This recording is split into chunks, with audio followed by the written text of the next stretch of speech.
पूरे मध्य प्रदेश में एक बात कही जाती थी कि मध्य प्रदेश का मुख्यमंत्री दिग्विजय सिंह लाल बत्ती में और पूरे प्रदेश की जनता मोमबत्ती में। और आज पूरे देश के अंदर जी सड़क, पानी, बिजली, जो कभी कांग्रेस के समय चुनाव के मुद्दे हुआ करती थी, हर घर नल और हर नल जल, ये भाव कोई ला सकता है? कोई कल्पना नहीं कर सकता कि राजस्थान में, हमारे यहाँ मध्य प्रदेश के कई गांवों में महिलाएं किलोमीटरों से सर के ऊपर मटका और पानी लेकर जाती थी। मैं प्रकृति के दोहन का पक्षधर नहीं कि चुनाव के दौरान हमने कोई वादे नहीं, हम तो इरादे लेकर उत्तर मध्य विधानसभा में आए। मेरा ये मानना है कि घर में यदि कोई एक बच्चा भी असंस्कारित हो जाए तो आप ये मानिए कि पीढ़ियां उसकी खराब हो। बिल्कुल। आपके विपक्षी पार्टी के विधायक हैं लखन घनघोरिया जी, वो कहते हैं कि ये ब्रिज हमारे इसमें बन रहा है कि हमने इसका बात आगे बढ़ाई इसलिए ये ब्रिज बन पा रहा है। 80% से ज्यादा ब्रिज वो मेरी विधानसभा में, बड़ा एक ओवरब्रिज जबलपुर का, जो इसको कहा जाता है कि मध्य प्रदेश का सबसे बड़ा ओवरब्रिज, वो मेरी विधानसभा में। मेरा ये मानना है कि विकास की जब बात आती है तो विकास का विश्वास किसी के साथ होता है तो उसका नाम भारतीय जनता पार्टी। जिस इतिहास, गौरवशाली इतिहास हमारा है, और मैं हमेशा इस बात को कहता हूं कि वो देश कभी तरक्की नहीं करता जिसमें रहने वाले यूथ में अतीत का गौरव, वर्तमान की चिंता और भविष्य के सपने जिनकी आंखों में नहीं। सभी दर्शकों का नमस्कार, आप देख रहे हैं बतंगड़ और मैं हूं आपके साथ अमन श्रीवास्तव। आज की इस खास चर्चा में हमारे साथ जो अतिथि मौजूद हैं उनने एबीवीपी यानी अखिल भारतीय विद्यार्थी परिषद और भारतीय जनता पार्टी युवा मोर्चा से अपनी राजनीति की शुरुआत की। ऐसे आज जबलपुर उत्तर विधानसभा सीट से विधायक अभिलाष पांडे जी हमारे साथ मौजूद हैं। सर बहुत बहुत स्वागत है। बहुत धन्यवाद आपका। जैसा कि हम जानते हैं आपने एबीवीपी भारतीय जनता पार्टी युवा मोर्चा से आपने शुरुआत की, तो राजनीति का सफर कैसे आपका शुरू? देखिए, मैं अखिल भारतीय विद्यार्थी परिषद का कार्यकर्ता रहा हूं और मैंने 1999 से अखिल भारतीय विद्यार्थी परिषद में काम किया। जब मैं कॉलेज में पढ़ता था तब मैं कंप्यूटर साइंस से बीएससी कर रहा था, तब अखिल भारतीय विद्यार्थी परिषद के संपर्क में आया और विद्यार्थी परिषद में काम करते करते जी मैंने अपने सार्वजनिक जीवन की शुरुआत अखिल भारतीय विद्यार्थी परिषद से ही की।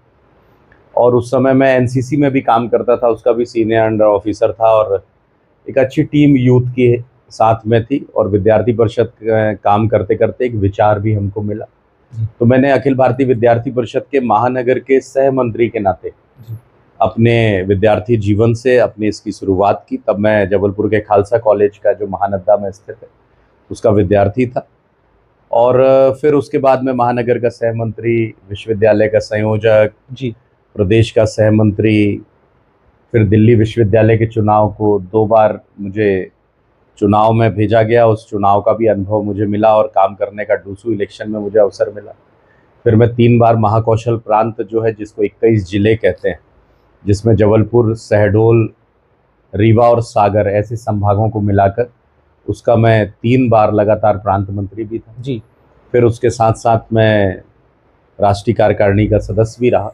ऐसे अखिल भारतीय विद्यार्थी परिषद से मैंने अपने जीवन की प्रारंभिक शुरुआत की है जी। और मेरा ये मानना है कि अखिल भारतीय विद्यार्थी परिषद कोई छात्र संगठन मात्र नहीं है, ये व्यक्ति निर्माण की पाठशाला है और साथ ही व्यक्तित्व को निखारने का एक ऐसा प्लेटफॉर्म है जिसमें अखिल भारतीय विद्यार्थी परिषद कार्यकर्ताओं के जीवन जीने की शैली, उनकी कला, उनके अंदर अनुशासन, जुझारूपन, नेतृत्व क्षमता और साथ में हर परिस्थिति के साथ अडिग रहकर समाज जीवन की सेवा करने का अवसर और वो चीज़ें सिखाती है।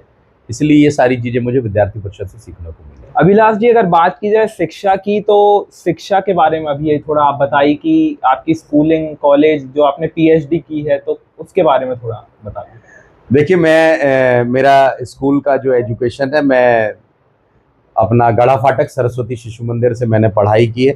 उसके बाद मैंने मॉडल हाई स्कूल से, जबलपुर का जो बड़ा एक स्कूल है मॉडल हाई स्कूल, जिसमें पढ़ने के लिए बहुत संघर्ष करना पड़ता है, तो उसमें एक बार एंट्रेंस एग्जाम दिया पर मेरा हुआ नहीं, फिर दूसरी बार क्वालिफाई किया। मैंने मॉडल हाई स्कूल से पढ़ाई की है। मैंने कंप्यूटर साइंस से बीएससी की है खालसा कॉलेज महानद्दा से। फिर मैंने बैचलर ऑफ जर्नलिज्म की पढ़ाई की है यूनिवर्सिटी से।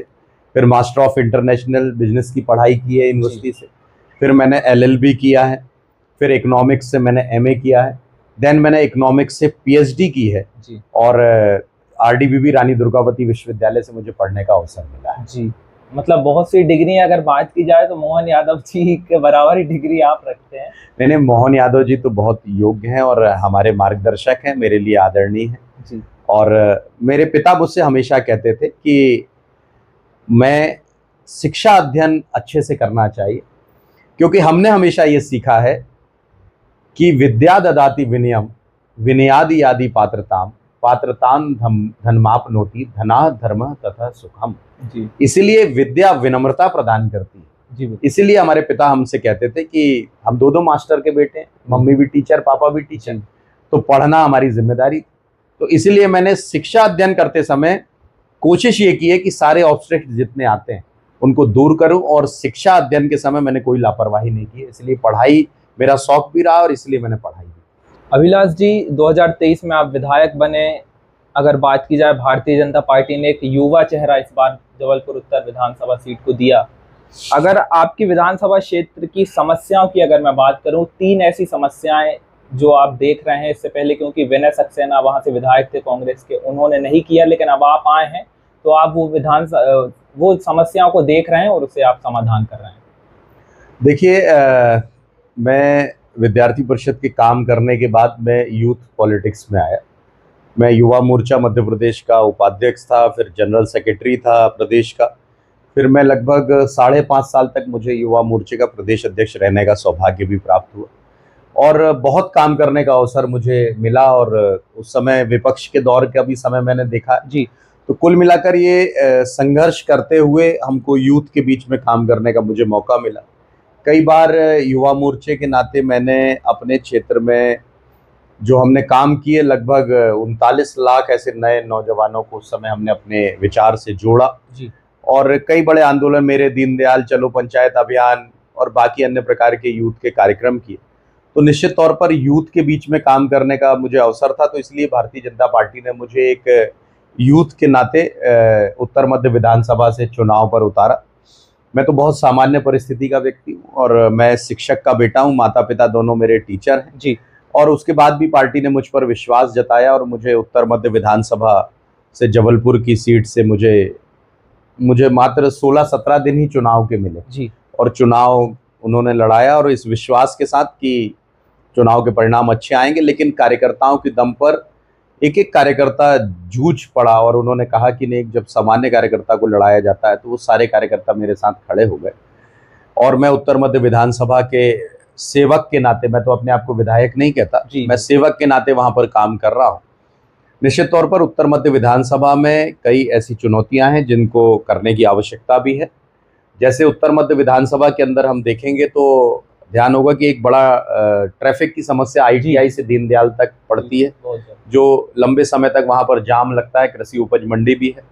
तो मैंने पहले ही जब मुख्यमंत्री जी पहली बार जबलपुर आए जी, तो कृषि उपज मंडी से लेकर आईटीआई तक हमने एक ओवरब्रिज मुख्यमंत्री जी से मांगा, जो वर्षों की पुरानी, मुझे लगता है 30-35-40 साल से लोग उसकी डिमांड कर रहे हैं जी। तो उस डिमांड को मैंने जब मुख्यमंत्री जी के सामने रखा तो उन्होंने तत्काल प्रभाव से इस बात की घोषणा की कि आने वाले समय में हम वहाँ एक बड़ा ओवरब्रिज बनाएंगे और इसके साथ साथ ट्रैफिक की एक बड़ी व्यवस्था के विषय में हमारी बातचीत भी हुई।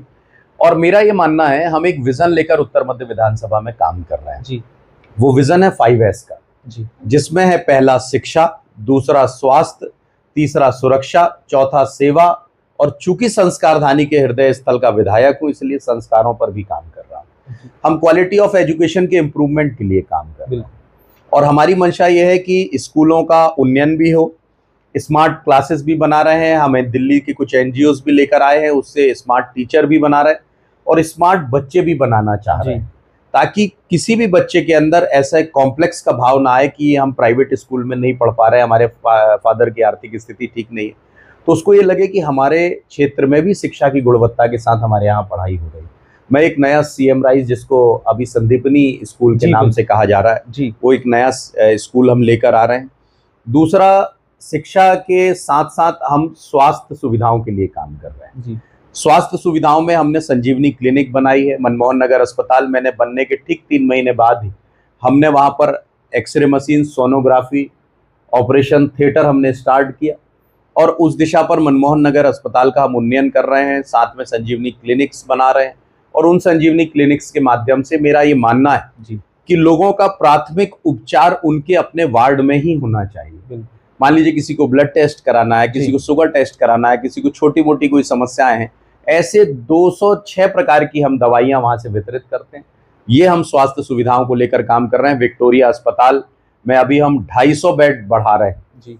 उस 250 बेड के बढ़ने के बाद विक्टोरिया अस्पताल एक बड़ा हॉस्पिटल बनकर उभरेगा, जो मेरी विधानसभा का एक बड़ा स्थल जी। और इस हिसाब से हम स्वास्थ्य सुविधाओं के लिए काम कर रहे हैं।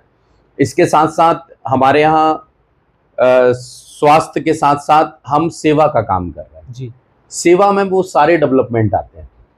उन सारे डेवलपमेंट में अभी मैंने लगभग 1 साल 6 महीने में 98 नई रोडें हमने बनाई जी। बिजली के इलेक्ट्रिक पोल्स जो कई साल से जो गल गए थे जी, उन पोल्स को हमने ठीक करा रहे हैं।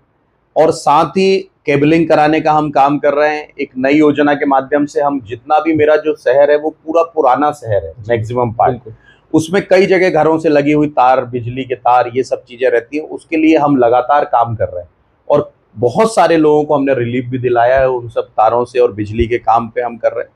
हम इसके साथ साथ तालाब बना रहे हैं जी। देखिए, मेरा ये मानना है कि जिन कुओं ने, तालाबों ने, बावड़ियों ने, चौपड़ों ने हमारी पीढ़ियों को जीवन दिया, बिल्कुल, उनको संरक्षित और संवर्धित करना हमारी जिम्मेदारी है और आने वाली पीढ़ी को उसको सौंपकर हमको जाना है। मैं प्रकृति के दोहन का पक्षधर नहीं जी।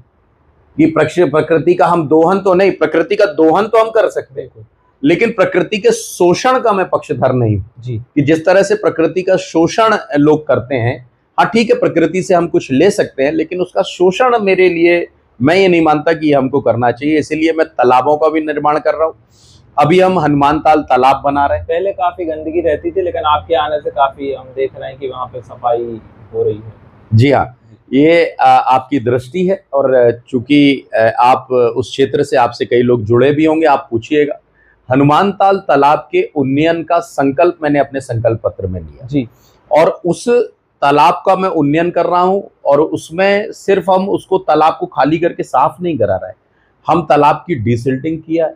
हम उसमें तालाब में पानी में एरिएटर्स लगाएंगे जिसमें ऑक्सीजन के लेवल उस पर बढ़ा रहे, फवारे लगाएंगे, चारों तरफ फेंसिंग कर रहे हैं, घाटों का निर्माण कर रहे हैं, पाथवे बना रहे हैं, वृक्षारोपण करेंगे, ताकि वो तालाब जो मेरी ऐतिहासिक धरोहर है, मैं तालाब नहीं बना सकता, लेकिन मैं यदि उस क्षेत्र का सेवक हूं तो मेरी ये नैतिक जिम्मेदारी है कि मैं तालाब का संरक्षण करूं, आने वाली पीढ़ी को कुछ दूं। इसी तरह से मैं माड़ोताल तालाब बना रहा हूं, रानीताल तालाब हम बनाएंगे।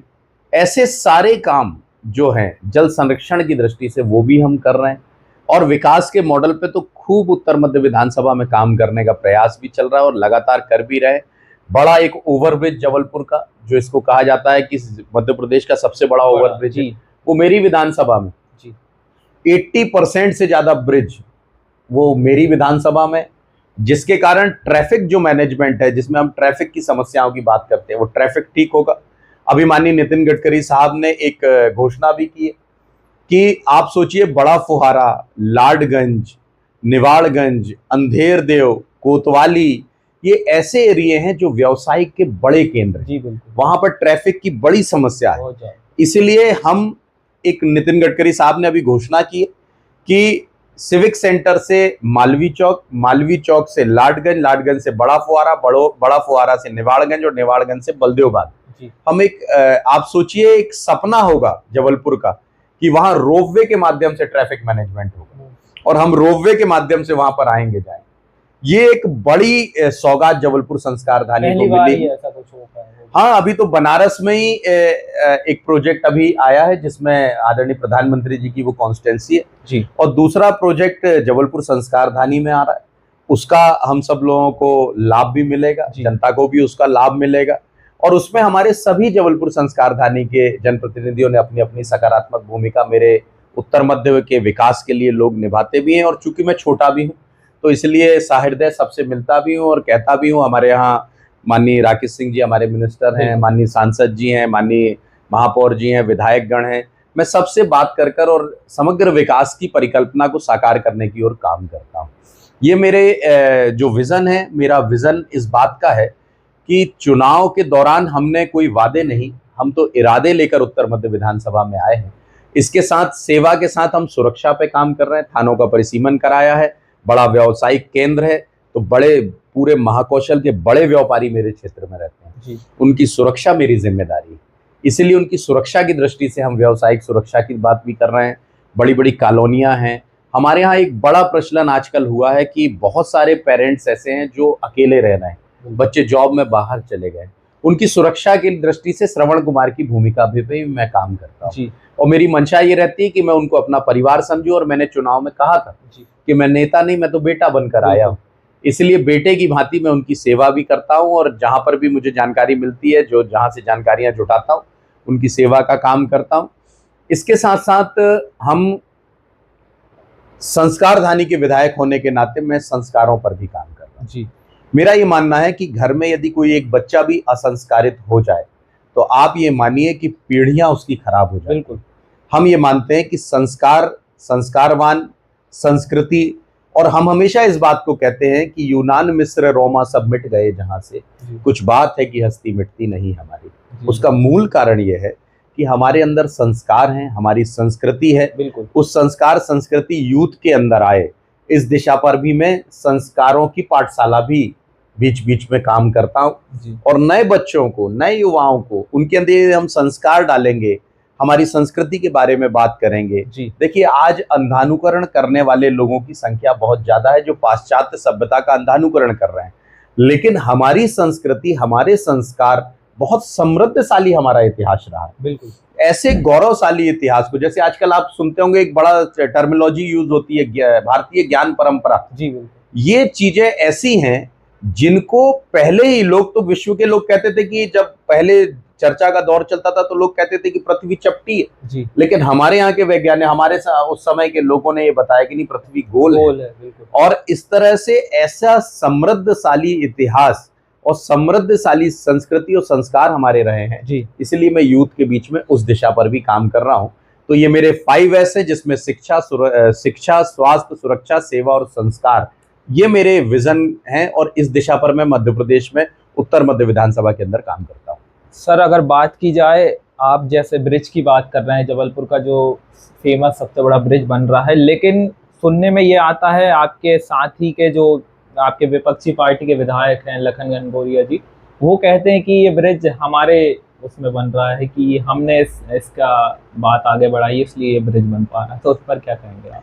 उनके काफी बयान सामने आते हैं इसको लेकर। देखिए, कांग्रेस के लोग जो भी हैं, जो बातें कहते हैं जी, और मैं राजनीतिक वैचारिक रूप से हमारा प्रतिस्पर्धा हो सकती है, मैं व्यक्तियों से प्रतिस्पर्धा करता नहीं जी।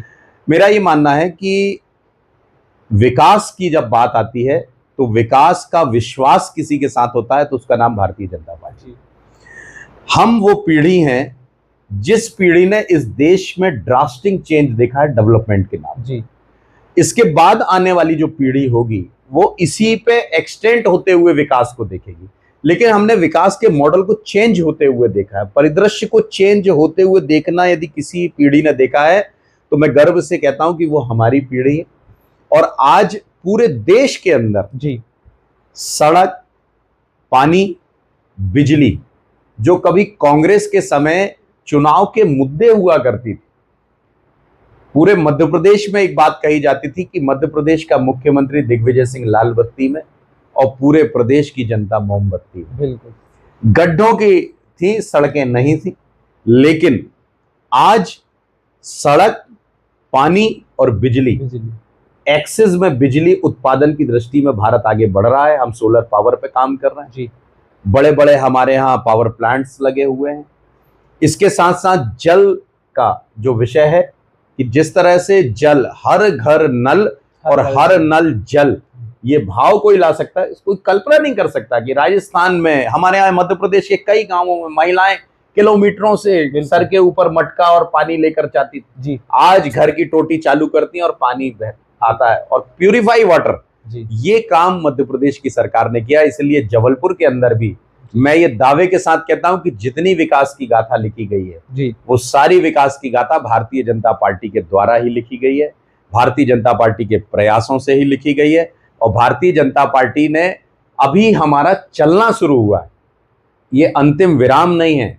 जबलपुर संस्कारधानी को जब तक एक वृहद और विस्तृत स्वरूप नहीं दे देंगे, एक अच्छे विकास के मॉडल पे नहीं खड़ा कर देंगे। अभी विधानसभा के अंदर मैंने कहा, आदरणीय कैलाश विजयवर्गीय जी ने जो मेट्रोपॉलिटन सिटीज को लेकर उन्होंने एक अध्यादेश लाया, उसमें मैंने कहा कि जबलपुर संस्कारधानी को भी मेट्रोपॉलिटन सिटी बनाना चाहिए, जिसमें हमारी भौगोलिक संरचना है, हमारे पास 5-5 विश्वविद्यालय, एजुकेशन का हब है, हमारे पास भेड़ाघाट है, हमारे पास संस्कारधानी की इतना एरिया हमारे पास, बिल्कुल, नर्मदा माई हमारे पास है जी। तो कुल मिलाकर ऐसे मेट्रोपॉलिटन सिटी के रूप से जबलपुर डेवलप होगा। और मैं दावे के साथ कहता हूं, वो काम भी कोई करेगा तो वो भारतीय जनता पार्टी की सरकार, हमारे भारतीय जनता पार्टी के जबलपुर संस्कारधानी के जनप्रतिनिधिगण, सब एकता के सूत्र में मिलकर भारतीय जनता पार्टी के लोग इस काम को करने वाले हैं।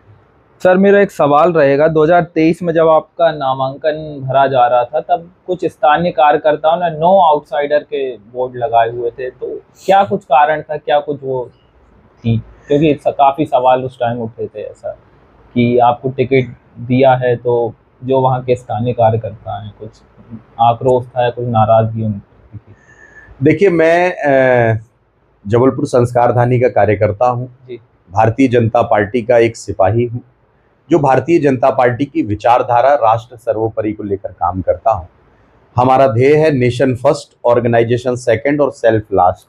इस दिशा पर मैं काम करता हूँ और निश्चित तौर पर मेरे चुनाव के समय जब मुझे टिकट पार्टी ने ये तय किया कि अभिलाष को चुनाव लड़ाना है जी, तो एक कार्यकर्ता के नाते मुझे चुनाव लड़ाया गया और मैं भी वैसे ही कार्यकर्ता हूं जैसे अपने बूथ के कार्यकर्ता। मैं तो कहता हूं मेरे यहाँ 240 बूथ हैं जी, तो 240 बूथ अध्यक्ष हो गए और 241वां मैं अपने आप को बूथ अध्यक्ष के रूप से मानता हूं। जब चुनाव की टिकट मुझे मिली तो निश्चित तौर पर बहुत सारे लोग ऐसे थे जिनको ऐसा लगता था कि वहां से चुनाव लड़ना चाहिए और लोगों ने अपनी बात भी रखी वहां पर अपने अपने स्थान पर जिनको जो बात रखनी थी। लेकिन मैं आपको दावे के साथ कहता हूं कि 16 से 17 दिन में अभिलाष पांडे चुनाव जीतने की स्थिति में नहीं जी। चुनाव यदि किसी ने लड़ा तो बूथ का कार्यकर्ता लड़ा, वार्ड का कार्यकर्ता लड़ा, भारतीय जनता पार्टी का एक एक नेता चुनाव लड़ा जी। और मैं ये मानता हूं कि भारतीय जनता पार्टी के कार्यकर्ता और जनता के विश्वास के साथ भारतीय जनता पार्टी के कार्यकर्ता और जो भाजपा की सरकार पर जो विश्वास था, ये उसकी देन है कि अभिलाष पांडे जैसा एक सामान्य शिक्षक का बेटा उत्तर मध्य विधानसभा जैसी जो एक बड़ी सीट जिसको कहा जाता है संभाग की जो बड़ी सीट मानी जाती है, उस सीट से यदि विधायक बनता है तो ये सिर्फ और सिर्फ भारतीय जनता पार्टी के उन सभी कार्यकर्ताओं का सामूहिक प्रयास है जी। जिसके कारण मुझे विधानसभा के अंदर जाने का अवसर मिला। अगर बात की जाए बीजेपी की विचारधारा में आपको सबसे महत्वपूर्ण बातें क्या लगती हैं? देखिए, बीजेपी एक ऐसा ऑर्गेनाइजेशन है जिसके बारे में आप कहेंगे बीजेपी नेशन फर्स्ट के सिस्टम को लेकर जो भी विचार ने काम किया, हम रूढ़िवादिता की तरफ नहीं जी, हम संकुचित मानसिकता के लोग नहीं। मेरा यह मानना है कि बीजेपी एक ऐसा ऑर्गेनाइजेशन है जो समय समय में पॉलिटिकल रिफॉर्म भी करता है, विषयों को समझता भी है। आप देखेंगे कि भारत के इतिहास के साथ कितनी बड़ी छेड़छाड़ हुई थी कि भारत में धर्म गुरुओं को, सिखों के धर्म गुरुओं को डाकू और लुटेरा पढ़ाया जाता था जी। 1857 जो विश्व की सबसे बड़ी स्वधर्म और स्वराज की लड़ाई थी जिसमें मंगल पांडे जी का नाम आता है जी, उसे लोग गदर कहते थे गदर। लेकिन वो स्वधर्म और स्वराज की सबसे बड़ी लड़ाई थी जिसमें हिंदू मुस्लिम सारे समाजों के लोगों ने देश की आजादी के लिए एक साथ मिलकर लड़े। मेरा यह मानना है कि भारतीय जनता पार्टी एक ऐसा ऑर्गेनाइजेशन है जो राष्ट्र सर्वोपरि का जो भी व्यक्ति विचार लाएगा जी, उस विचार को लेकर भारतीय जनता पार्टी काम करेगी। हम वो ऑर्गेनाइजेशन है जो गांधी जी के ग्रामोदय, राम मनोहर लोहिया के सर्वोदय और साथ में पंडित दीनदयाल उपाध्याय के अंत्योदय को लेकर काम करने वाला ऑर्गेनाइजेशन है। इसीलिए हमारा ऑर्गेनाइजेशन सर्वस्पर्शी, सर्वव्यापी है। इसीलिए जब प्रधानमंत्री लाल किले से कहते हैं कि सबका साथ, सबका विकास, सबका प्रयास और सबके विश्वास के साथ भारतीय जनता पार्टी आगे बढ़ेगी, इस दिशा पर काम करने वाला हमारा ऑर्गेनाइजेशन है। एक रिएक्शन चाहूंगा आपका। विपक्ष आरोप लगाती है कि भारतीय जनता पार्टी हिंदुत्व की राजनीति करती है, तो उस पर आपके क्या कहना है? देखिए, हम हिंदुस्तान में रहने वाले लोग हैं और करोड़ों वर्षों का इतिहास हमारा है जी। दुख जब होता है जब कुछ लोग ये कहते हैं कि भारत की खोज वास्को डी गामा ने कर दी, तब मन में पीड़ा होती है। जिस इतिहास, गौरवशाली इतिहास हमारा है, और मैं हमेशा इस बात को कहता हूं कि वो देश कभी तरक्की नहीं करता जिसमें रहने वाले यूथ में अतीत का गौरव, वर्तमान की चिंता और भविष्य के सपने जिनकी आंखों में नहीं होते। हमारा गौरवशाली इतिहास है, गौरवशाली परंपराएं हैं, और निश्चित तौर पर उस गौरवशाली परंपरा के साथ हम काम करने वाले लोग हैं। इसलिए इस गौरव के साथ भारत के विकास के मॉडल पर भारतीय जनता पार्टी काम कर रही है और उसी दिशा पर हम सब लोग मिलकर काम कर रहे हैं। एक रिएक्शन और चाहूंगा मैं आपका। विपक्ष पार्टी जो एक आरोप लगाती है कि Bharatiya Janata party high command से चलती है, स्थानीय नेताओं की कुछ सुनी नहीं जाती पार्टी में, तो आपका क्या है? आप भी क्योंकि अभी फर्स्ट टाइम विधायक बने हैं, युवा मोर्चा से प्रदेश अध्यक्ष रहे हैं, आपको क्या लगता है? देखिए, मेरा ये मानना है, और मैं तो हमेशा विद्यार्थी की भूमिका में रहता हूँ। मेरे पिता चूंकि शिक्षक रहे हैं, मुझसे हमेशा कहते हैं कि जीवन में ऑलवेज विद्यार्थी रहो और सीखने के नया नया प्रयास करते चलो, वही मैं काम करता हूँ। और भारतीय जनता पार्टी एक ऐसा ऑर्गेनाइजेशन है जिसको हम कहते हैं कि वर्ल्ड का सबसे बड़ा ऑर्गेनाइजेशन, और मैं आज के समय धन्यवाद देना चाहता हूं देश के यशस्वी प्रधानमंत्री आदरणीय नरेंद्र मोदी जी को, और साथ ही हमारे उस समय के तत्कालीन अध्यक्ष आदरणीय अमित शाह जी को, जिन्होंने विश्व की सबसे बड़ी राजनीतिक पार्टी भारतीय जनता पार्टी को बनाया है जी। ये पार्टी एक ऐसी पार्टी है जिसको समझ पाना ही, लोगों को समझ में ही भारतीय जनता पार्टी आती नहीं। भारतीय जनता पार्टी की सबसे बड़ी खूबसूरती ये है कि भारतीय जनता पार्टी का बूथ का भी कार्यकर्ता, जो सबसे छोटी यूनिट का कार्यकर्ता है, वो भी इस देश के प्रधानमंत्री और हमारे गृह मंत्री और माननीय मुख्यमंत्री और प्रदेश अध्यक्षों से साथ डायरेक्ट बात करता है। और बात करने के लिए भी वो सारे लोग उन्हें आमंत्रित कर लेते हैं कि आइए बात कर सकते हैं। ये आंतरिक लोकतंत्र किसी पार्टी के अंदर है, वो भारतीय जनता पार्टी है। और किसी पार्टी के अंदर आंतरिक लोकतंत्र हो तो मुझे बता दीजिए। बाकी तो परिवार की पार्टियां हैं, परिवार के लोग हैं, तय है कि इस सीट पे कौन बैठेगा। हमारे यहाँ बूथ का अध्यक्ष भी राष्ट्रीय अध्यक्ष बनता है। बिल्कुल, ये आंतरिक लोकतंत्र जी। ये पार्टी की खूबसूरती है। ये किसी और दल में संभव है क्या? जी। बता दे कोई कांग्रेस का नेता कि कांग्रेस का कोई कार्यकर्ता बहुत छोटा सा किसी जिले का हो, वो राष्ट्रीय अध्यक्ष बन जाए। जी। वो कांग्रेस का नेता कोई बड़ा प्रधानमंत्री बन जाए, कभी संभव ही नहीं। ये भारतीय जनता पार्टी की खूबसूरती है। इसलिए ये बात जो कहना, मैं ये मानता हूं कि जब मध्य प्रदेश की आप बात करें तो आप देखिए, मध्य प्रदेश में एक किसान का बेटा मुख्यमंत्री बनता है। आज एक मजदूर का बेटा जो एक फैक्ट्री में काम करते थे, आज उनका बेटा डॉक्टर मोहन यादव, जो मध्य प्रदेश के औद्योगिक विकास की परिकल्पना को साकार करते हुए समग्र मध्य प्रदेश के विकास को, औद्योगिक वर्ष है ये पूरा वर्ष औद्योगिक विकास का वर्ष है। ये डॉक्टर मोहन यादव जी की विजन का कमाल है। साथ ही हमारे आदरणीय प्रदेश अध्यक्ष देखिए, इस तरह से हमारी पार्टी के कार्यकर्ताओं को देखिए। तो ये बातें, ये भ्रम फैलाना दूसरी राजनीतिक पार्टियों का काम है, लेकिन हमारे यहाँ आंतरिक लोकतंत्र और सबको एक साथ मिलाकर सभी कार्यकर्ता भाव के साथ काम करते हैं, और हम जैसे कार्यकर्ता तो जीवन भर सीखने का काम करते हैं। आप भी युवा हैं, तो युवा जो राजनीति में आना चाह रहे हैं उनके लिए आप क्या संदेश देना चाहेंगे? देखिए, मैं यूथ से यही कहूंगा कि आपका आने वाला भविष्य आपका है जी। आपके प्रति बड़ी आशान्वित नजरों से पूरा देश देखता है। जिस तरह से आपकी अपनी जिम्मेदारी अपने माता पिता के प्रति, अपने परिवार के प्रति है, वैसे ही आपकी नैतिक जिम्मेदारी अपने राष्ट्र के प्रति है जी। इसलिए मैं सारे नौजवानों से यह आग्रह करूंगा कि आप जब भी कोई काम करें, उस काम का एक हिस्सा जरूर इस बात को याद रखें कि नेशन फर्स्ट होना चाहिए हमारे काम में। हमारे काम के स्वरूप में राष्ट्र प्रथम दिखाई देना चाहिए। और मैं आपसे निवेदन करता हूं कि आइए आप भी राजनीतिक और सार्वजनिक जीवन में प्रवेश करिए। अपने रोजगार के साथ आप जब प्रवेश करेंगे तब आपको इस जगह की खूबसूरती भी समझ में आएगी, आपको अपनी जिम्मेदारियां भी समझ में आएंगी। मैं यूथ से यही निवेदन करता हूं कि अधिकारों से ज्यादा अपने कर्तव्यों का बोध रखिए। अधिकार तो हमारे हैं, हमको पता होते हैं, लेकिन मेरा कर्तव्य क्या है, मेरी जिम्मेदारियां क्या हैं, वो भी नौजवानों को समझना चाहिए। और मैं ये मानता हूं कि मध्य प्रदेश और देश का नौजवान विकास की ओर अग्रसर है। और दावे के साथ आज आपके चैनल के माध्यम से कहता हूं कि उनका पूर्ण विश्वास यदि किसी के साथ है तो भारतीय जनता पार्टी के साथ है, क्योंकि यूथ जो होता है वो कथनी और करनी में समानता देखता है और वो सिर्फ कोई एक राजनीतिक दल कर सकता है। तो मध्य प्रदेश की सरकार में भारतीय जनता पार्टी कर सकती है, देश की सरकार में भारतीय जनता पार्टी कर सकती है। अभिलाष जी, अब आप विधायक बन गए हैं तो अब जो आपको घर पे भी समय देना पड़ता है, विधानसभा क्षेत्र में भी समय देना पड़ता है, आपके राजनीतिक पारिवारिक जीवन और राजनीतिक जीवन में संतुलन आप कैसे रखते हैं? देखिए, मैं इस बात के लिए धन्यवाद देता हूं मेरे पूरे परिवार को। मेरे माता पिता हैं, मेरे भाई हैं, मेरी पत्नी है और साथ में बच्चों को भी। मैं इस बात के लिए हमेशा सोचता हूं कि समय तो कम मिल पाता है, क्योंकि सार्वजनिक जीवन में हमारी जिम्मेदारियां परिवार के साथ साथ समाज की भी होती हैं, सब लोगों के लिए होती हैं। और मेरे जैसा व्यक्ति तो जो ये कहता है कि हम बेटे हैं, तो बेटे को तो हर आदमी अपने परिवार का सदस्य मानता है। और जो अपने आप को कहता है कि मैं विधायक नहीं, मैं तो सेवक हूँ, तो सेवा भाव से सबके साथ पारिवारिक रूप से जुड़ा भी हूँ। हाँ, ये समस्याएं तो आती हैं, लेकिन मेरी पत्नी भी मुझे बहुत सहयोग करती हैं, बच्चे भी इस बात को समझते हैं कि समस्याएं हैं जी। लेकिन फिर भी मैं कोशिश करता हूं कि बीच बीच में समय निकाल कर परिवार को, बच्चों को, उनको भी समय दूं और परिवार के साथ भी कुछ समय बिता पाऊं। ये भी मेरा प्रयास रहता है। लेकिन मैं इस बात को दावे के साथ कहता हूं कि बिना परिवार के सपोर्ट के, बिना परिवार के सहयोग के और बिना परिवार के त्याग के कभी भी किसी राजनीतिक नेता को, जिसको भी आपने देखा है, वो संभव नहीं है। इसलिए जितना वो नेता काम करता है उसके पीछे उसके परिवार का भी बहुत बड़ा योगदान होता है।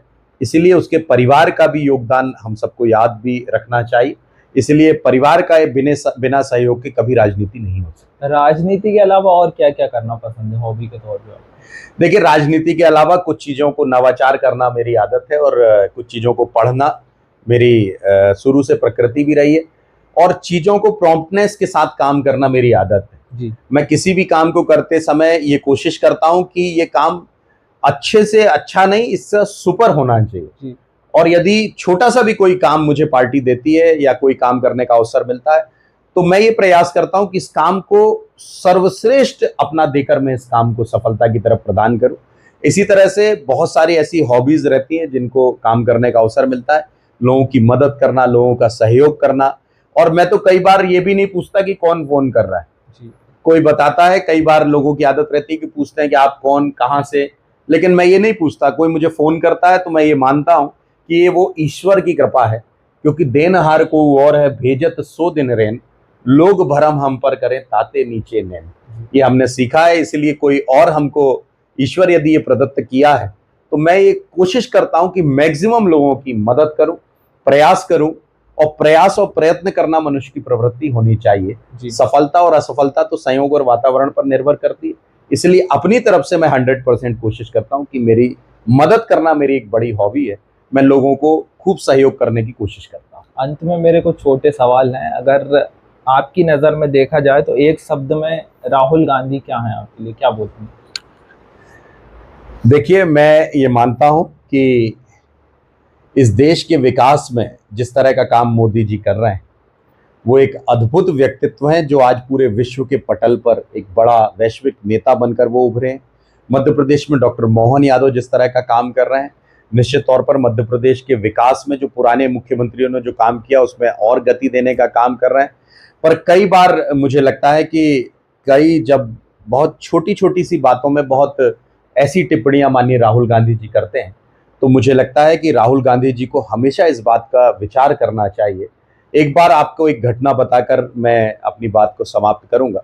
एक बार जब इस देश के ऊपर बड़ी विपत्ति की स्थिति बनी तब अटल बिहारी वाजपेयी जी, पंडित अटल बिहारी वाजपेयी इस देश के विपक्ष के नेता थे। तब विदेश में जब एक प्रतिनिधिमंडल के रूप में भेजा गया तब इंदिरा गांधी ने ये बात कही कि मैं चाहती हूं कि अटल जी आप इस देश का नेतृत्व करें। तब अटल जी जब वहां पर पहुंचे तो अटल जी ने जब देश के लिए, देश के हित की बात जब उन्होंने वहां पर कही और जब अटल जी ने ये बात कही कि मुझे ध्यान नहीं किसी प्रधानमंत्री थे, कोई, हम विपक्ष में थे, अटल जी ने जब ये बात कही और वहां पर जब उस पटल पे अटल जी ने अपना पूरा वक्तव्य रखा तब वहां की मीडिया ने अटल जी से कहा, ये विदेश की घटना, अटल जी से कहा कि अटल जी आप तो विपक्ष के नेता हैं बिल्कुल। और आप अपनी सरकार की इतनी तारीफ करने के लिए आए हैं, तो ये कैसे संभव हो सकता है? तो अटल जी ने कहा कि निश्चित तौर पर मैं भारतीय जनता पार्टी का नेता हूं, लेकिन मैं इस देश के विपक्ष का नेता हूं बिल्कुल। और यहां मैं आपके इस देश में अपने भारत का प्रतिनिधित्व करने आया हूं। इसलिए भारतीय जनता पार्टी का जो झंडा है वो भारतीय जनता पार्टी दिल्ली कार्यालय पर रखकर आया हूं। यहां पर मैं भारत का तिरंगा ध्वज लेकर आया हूं। इसलिए मैं भारत के बारे में, भारत के विकास के बारे में और भारत की अच्छी नीतियों के बारे में बात करता हूं।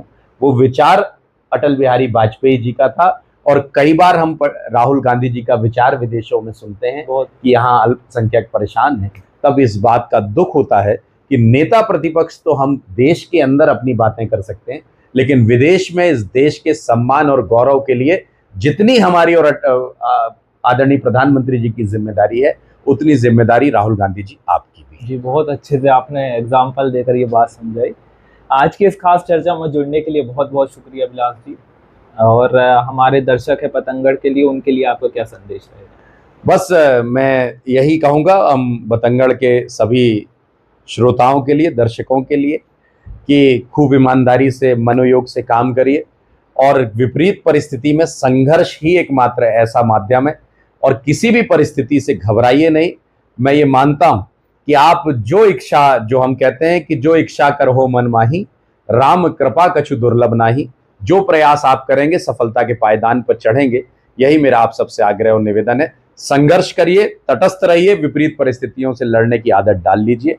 एक बार पुनः सबको प्रणाम, नमस्कार, जय श्री राम। बहुत बहुत धन्यवाद।